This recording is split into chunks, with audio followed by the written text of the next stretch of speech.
وہ نوجوان وہاں سے نکلا اور راستے میں ایک کنویں میں جا کر اس نے غسل کیا. روایت میں موجود ہے اس کے بعد سے ہر دن ان کے جسم سے مشک کی خوشبو آتی تھی. اللہ تبارک و تعالیٰ کے لیے جب بندہ اپنے جسم کو بچا لیتا ہے تو رب تبارک و تعالیٰ اس کو ہمیشہ کے لیے محفوظ کر دیتا ہے یا خوشبودار کر دیتا ہے. یہ بات میں اس لیے عرض کر رہا ہوں کہ جن لوگوں نے خواہشات پر کنٹرول پا لیا وہ تھوڑی دیر کی تکلیف تو ہو سکتی ہے لیکن ہمیشہ کے لیے اللہ عز و جل ایسی عزت بخشتا ہے کہ آپ اس کو گمان بھی نہیں کر سکتے، گمان بھی نہیں کر سکتے. آج ہمارے روحوں کی تربیت کی ضرورت ہے. جسم سے زیادہ روح کی تربیت کرو. اور جس کی روح غلیظ ہو گئی ہے اس روح کا لوگوں کے درمیان رہنا ایک مردے کی طرح ہے، مردے کی طرح ہے. اسی لیے میں نے دیکھا ہے تاریخ میں، آپ کو پتا ہے حضرت صابر کلیری رحمۃ اللہ تعالی علیہ کے متعلق آپ نے سنا ہوگا کہ آپ سے آپ کے مرید نے پوچھا تھا کہ فنا اور بقا کیا چیز ہے، تو آپ نے فرمایا تھا کہ میں تم کو بعد میں بتاؤں گا. فنا اور بقا، فنا کا مطلب ختم ہو گیا، بقا کا مطلب باقی رہنے والا. تو آپ کا انتقال ہوا، آپ کا غسل کفن سب کر کے جنازے کے لیے رکھا گیا تو کون آگے بڑھے نماز پڑھانے کے لیے؟ صفیں لگی ہوئی تھی، ہزاروں کی تعداد میں لوگ موجود تھے. ایک گھوڑ سوار آئے، چہرے پر کپڑا پڑا تھا، سیدھے وہ امامت کے آگے بڑھ گئے، نماز پڑھا لیا. سارے لوگ ان کے پیچھے نماز بھی پڑھ لی، کسی نے پوچھا نہیں. اور وہ آئے ہوئے بزرگ نماز جنازہ پڑھا کر نکل رہے تھے تو ان کے وہ مرید خاص جو صابر کلیری کے تھے انہوں نے ان کو پکڑا اور پوچھا آپ کون ہیں؟ ہمارے پیر و مرشد کی نماز جنازہ پڑھانے والے آپ کون ہیں؟ اچانک آئے اور پڑھا کر جا رہے ہیں. کپڑا انہوں نے چہرے سے ہٹایا تو وہ صابر کلیری ہی تھے، صابر علاء الدین کلیری. ہو سکتا ہے آج کے ماڈرن زمانے میں لوگ اس کو کہانی سے تعبیر دیں. آپ نے فرمایا تم نے مجھ سے سوال کیا تھا نا فنا اور بقا کیا چیز ہے، وہ جنازے میں جو ہے وہ فنا ہے اور یہ تیرے سامنے ہے یہ بقا. جس نے روح کی تربیت کی اپنی زندگی میں اللہ تعالیٰ موت کے بعد بھی اسے تصرف عطا کرتا ہے، اسے تصرف عطا کرتا ہے. صحیح روایات میں موجود ہے کہ جس نے اپنی روح کو اللہ اور اس کے رسول کے حوالے کیا اللہ اس کی جسم کی بھی حفاظت کرتا ہے، صرف روح کی نہیں جسم کی بھی. شہداء احد کے بارے میں دیکھیں، شہداء بدر کے بارے میں کہ ان کے جسم بھی نہیں سڑے گلے، قبروں میں برسوں تک اسی طرح سے رہے. 1935 میں عراق میں بغداد کے دریائے دجلہ کے کنارے دو صحابہ کی قبریں تھیں، حضرت حذیفہ بن یمان، حضرت عبداللہ بن جابر. ان کی قبروں میں پانی بھر گیا تھا تو قبریں کھولی گئی تھی. 1935 کی بات کر رہا ہوں. تقریباً 1300 سال کے بعد ان کی قبریں کھولی گئیں تو دونوں صحابی جسموں کے ساتھ صحیح سلامت آرام کر رہے تھے. اخبار کی کٹنگ بھی آج بھی لگی ہوئی ہے، عراق میں موجود ہے. 1935 بہت دور کی بات نہیں کر رہا ہوں، 100 سال نہیں گزرے، ابھی 90 سال پہلے کی بات.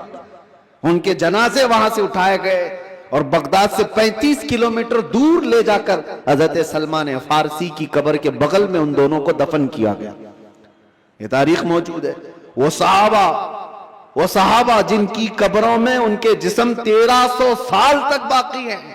کہنا یہ ہے جس نے اپنی روح کو اللہ کے حوالے کر دیا اللہ اس کے جسم کی بھی حفاظت کرتا ہے. اور جو صرف جسمانی خواہشات کے لیے جی رہا ہے اس کے جسم کا حال تو یہ ہے، ادھر روح نکلی ادھر جسم میں بدبو شروع ہو گئی، ادھر روح نکلی جسم پھلنا پھولنا شروع کر دیا. عزیزان کرام وقار، ہمارے ان جسموں کی اوقات کتنی ہے میں آپ کو بتاتا ہوں. گفتگو کو سمیٹتے ہوئے صرف اتنی بات عرض کروں.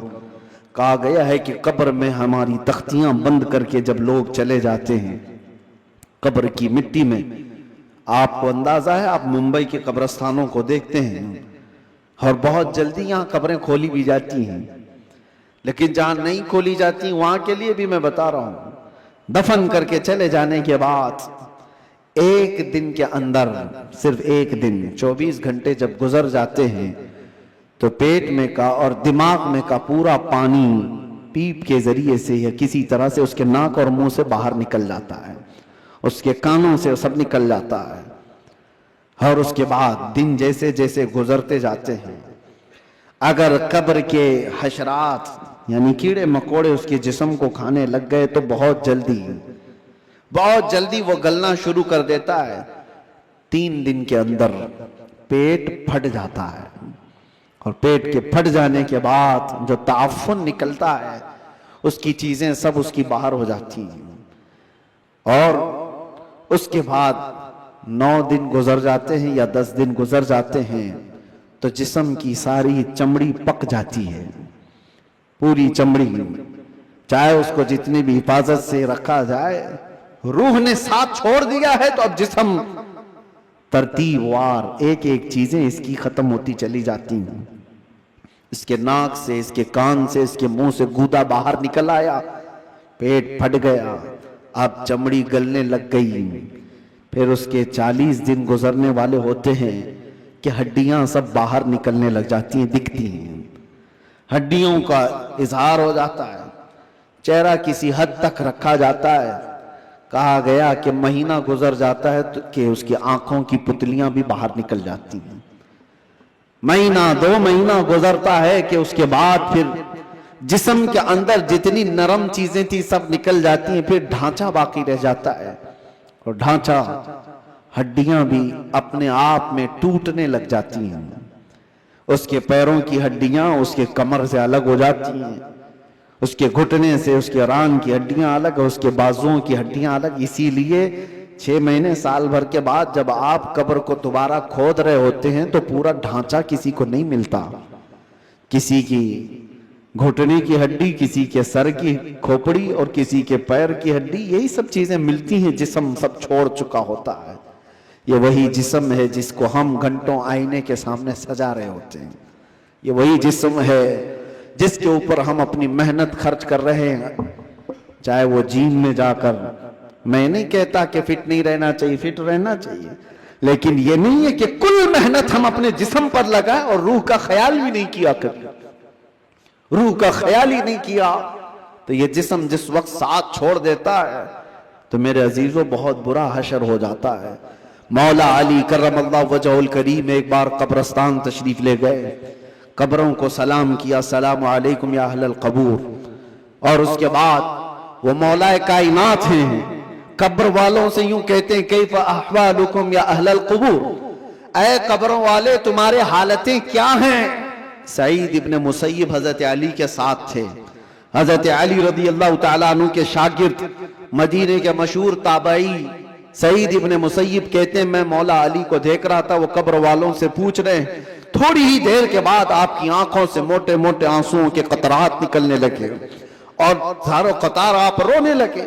سعید ابن مسیب پوچھتے ہیں مولا علی کرم اللہ وجہہ الکریم سے کہ سرکار آپ ان سے بات کر رہے ہیں اور رو کس بات پر رہے ہیں؟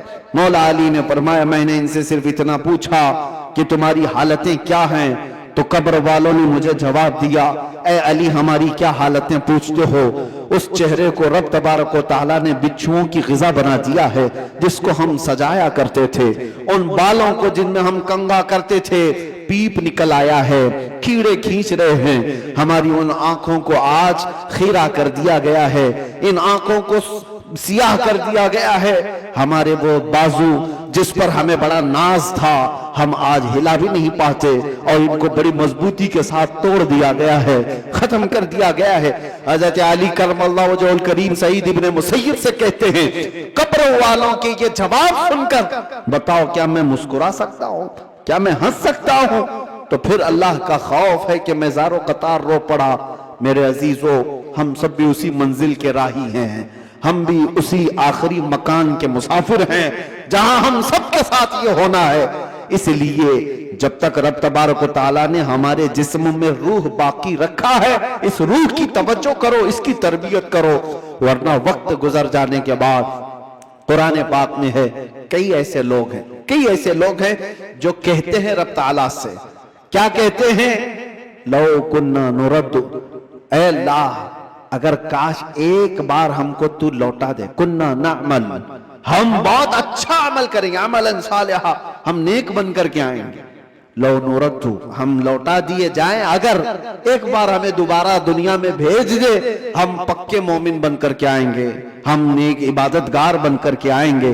رب تعالیٰ فرماتا ہے کلا، ہرگز نہیں، جو وقت تھا وہ بیت چکا، اب عمل کا وقت نہیں، اب صرف حساب کا وقت ہے، اب صرف حساب کا وقت ہے۔ اسی لیے عربی میں ایک مقولہ میں پڑھتا تھا اپنے طالب علمی کے زمانے میں نے تو اپنے سرانے پر اس کو لگایا ہوا تھا، حاسبو قبل ان تحاسبو، اپنا حساب پہلے پورا کر لو اس سے پہلے کہ تمہارا حساب لیا جائے، اپنا کیلکولیشن پورا کریکٹ کر کے رکھ لو کہ اس سے پہلے کہ تمہارا حساب لیا جائے۔ عزیزان گرامی، آج ہماری زندگیاں ایسی ہیں، ہم انکم ٹیکس کے ڈر سے تو اپنا حساب پورا صحیح کرنے کی کوشش تو کرتے ہیں، سی اے کو دے دیا، اس کو دے دیا، سب سے پوچھ تاچھ کر کے کہ کہیں کوئی لوپ ہولز نہ رہ جائے تاکہ ہم پکڑ میں نہ آئیں۔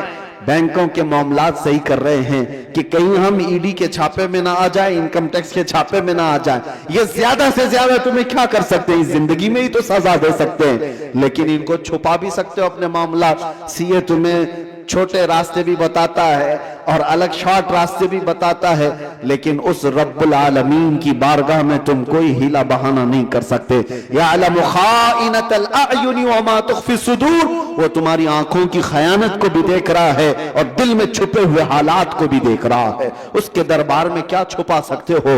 اور جو فرشتے تمہیں قبر میں پوچھنے آئیں گے وہ رشوت بھی نہیں لیتے ہیں، وہ کسی کے بارے میں سفارش کو قبول بھی نہیں کرتے، ان کا حال تو یہ ہے جتنا رب نے ان کو حکم دیا وہ پورا کر کے ہی رہتے ہیں۔ اگر فرشتہ رشوت لینے والا ہوتا تو کتنے تو مالدار پیسے دے کر اسرائیل علیہ السلام سے جان تو بچا لیتے، اپنی روح نکالے جانے سے بچا تو لیتے۔ جہاں بندہ ڈاکٹروں کو پیسے دیتا ہے، ملک الموت کو بھی تو دے سکتا تھا، لیکن پوری دنیا کو یہ معلوم ہے کہ یہ فرشتہ رشوت نہیں لیتا، نہ ہی یہ کسی کو ایک منٹ آگے پیچھے ہونے دیتا ہے۔ جب یہ سارے معاملات طے ہیں اور سب کو معلوم ہے تو آؤ میرے عزیزو اس بارگاہ مصطفیٰ صلی اللہ علیہ وسلم میں، جہاں میرے آقا صلی اللہ تعالیٰ علیہ وسلم نے انسانوں کی تربیت فرمائی، ان کی روح کی تربیت فرمائی۔ وہ کون تھے جو صحابہ بنے؟ شراب کی زندگیاں ان کی بھی تھی، جوئے کی زندگیاں ان کی بھی تھی، بچیوں کو پیدا ہوتے ہی گردن مروڑ کر کے مار دینے والی زندگیاں ان کی بھی تھی، ماں اور بہنوں کو بازاروں میں نیلام کر دیا جاتا تھا، عرب کی یہ زندگی تھی۔ لیکن ایک عرب نے آدمی کا بول بالا کر دیا، خاک کے ذروں کو ہمدوش سریا کر دیا، خود نہ تھے جو راہ پر اوروں کے ہادی بن گئے، کیا نظر تھی جس نے مردوں کو مسیحا کر دیا۔ میرے آقا صلی اللہ تعالیٰ علیہ وسلم نے پھر ان کو کس مقام پر پہنچایا؟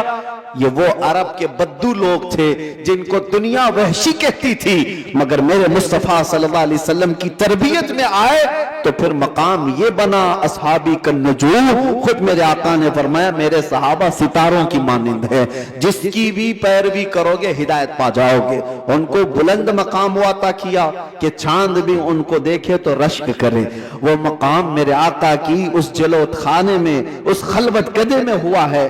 اسی لیے دنیا کی یونیورسٹیاں، دنیا کے اسکول جسم تو بنا سکتے ہیں اور مدینے کا دربار تمہاری روح کو بناتا ہے، روح کو بناتا ہے۔ بارگاہ مصطفیٰ صلی اللہ علیہ وسلم میں ہم اپنے آپ کو سرنڈر کریں، اور اسی لیے میرے آقا نے فرمایا لا یؤمن احدکم حتی یکون ہواہ تبعا لما جئت بہ، اس وقت تک تم میں سے کوئی بھی مومن نہیں ہو سکتا جب تک اپنی خواہشات کو میری مرضی کے مطابق نہ بناتے۔ جب تک آپ اپنی خواہشات کو رسول اللہ کی مرضی کے مطابق نہیں کرتے تب تک تو پکے مومن بھی نہیں ہیں۔ اسی لیے آج یہ عہد کرو کہ ہمارا جینا مرنا حضور کی مرضی کے مطابق ہوگا، حضور پاک کی مرضی کے مطابق ہو تو پھر روح بھی طاقتور ہوگی۔ اسی لیے میرے مرشد نے کہا زندگی یہ نہیں کسی کی کسی کے لیے، زندگی ہے نبی کی نبی کے لیے۔ ارے نا سمجھ مرتے ہیں زندگی کے لیے، جینا مرنا ہے سب کچھ نبی کے لیے۔ یا رسول اللہ دہن میں زبان تمہارے لیے، بدن میں ہے جان تمہارے لیے، ہم آئے یہاں تمہارے لیے اور اٹھے بھی وہاں تمہارے لیے۔ جب بندے کا یہ عقیدہ بن جائے تو پھر دیکھو اس کی زندگی میں انقلاب کیسے آتا ہے۔ رب تبارک و تعالی ہم سب کو ہمارے کمزور جسموں سے نجات عطا کر مضبوط روحانی طاقت عطا فرمائے۔ مولا کریم ہماری آنکھوں میں نور مصطفیٰ عطا فرمائے، ہمارے دل کو وسوسوں سے محفوظ فرمائے، ہمارے بازوؤں میں قوت حیدری عطا فرمائے۔ مولا کریم اس پوری امت کو اصلاح کی توفیق عطا فرمائے۔ رب العالمین ہمارے درمیان صلاح الدین پیدا فرما، ہمارے درمیان خالد ابن ولید کے نقش قدم پر چلنے والا جوان عطا فرما، صحابہ کا سچا شیدائی عطا فرما، غوث و خواجہ کا غلام ہمارے خاندانوں میں عطا فرما۔ رب العالمین ہماری جمعہ کو قبول فرما، حاضرین کے سجدوں میں لذتیں عطا فرما۔ وآخر دعوانا ان الحمدللہ رب العالمین۔ السلام علیکم۔